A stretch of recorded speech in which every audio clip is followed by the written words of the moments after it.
কোঠা আন্দোলন নিয়ে আল্লামা সাঈদী রহমাতুল্লাহি আলাইহি তাহার কথাগুলো আজ মিলে গেল।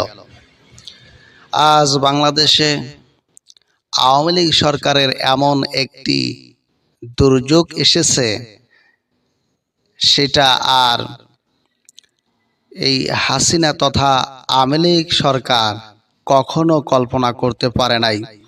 আল্লামা সাঈদী রহমাতুল্লাহি আলাইহি তিনি বলেছিলেন যে স্বৈরাচারী শাসক যারা হয় তাহারা নিজেদের ক্ষমতা টিকিয়ে রাখার জন্য তারা সব ধরনের দরজাগুলোকে বন্ধ করে রাখে, ছিদ্রগুলোকে বন্ধ করে রাখে, কিন্তু যেই ছিদ্র দিয়ে তাহার বিপদ আসবে সেই ছিদ্র তাহার বন্ধ করার কথা মনে থাকে না।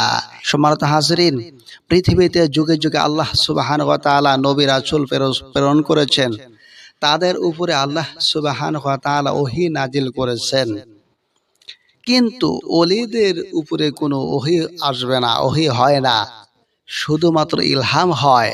তাই ওলিরা যারা আল্লাহ ও রাসূল ছাড়া কিছু বোঝে না, আখিরাত ছাড়া কিছু বোঝে না, সেই ওলিদের উপরে ইলহাম হয়, আল্লাহ সুবহানাহু ওয়া তাআলা তাদেরকে জানিয়ে দেন।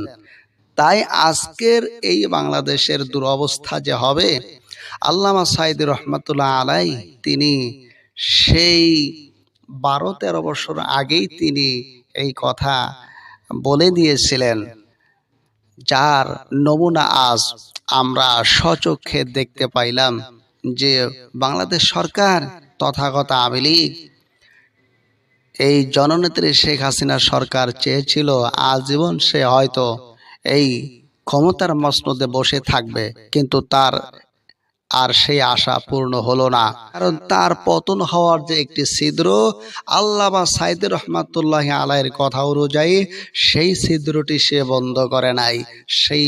সেই ছিদ্র, সেই জায়গাটা, সেই অবস্থানটাই হলো যে বাংলাদেশের তরুণ প্রজন্ম ছাত্র, এই ছাত্রদের কোঠা সংস্কার সে করতে পারে নাই।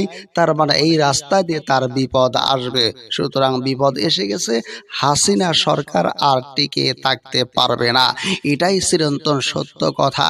এটাই ছিল আল্লামা সাঈদী রহমাতুল্লাহ আলাইহির একটি ভবিষ্যৎবাণী অথবা বার্তা। সুতরাং আল্লাহর ওলিদের সাথে বেয়াদবি করলে আল্লাহ তাআলা ছাড় দেন, কিন্তু ছেড়ে দেন না। এদের পানিশমেন্ট কত যে কঠোর পানিশমেন্ট হবে, এটা আপনারা নিজের চোখে দেখে নিতে পারবেন।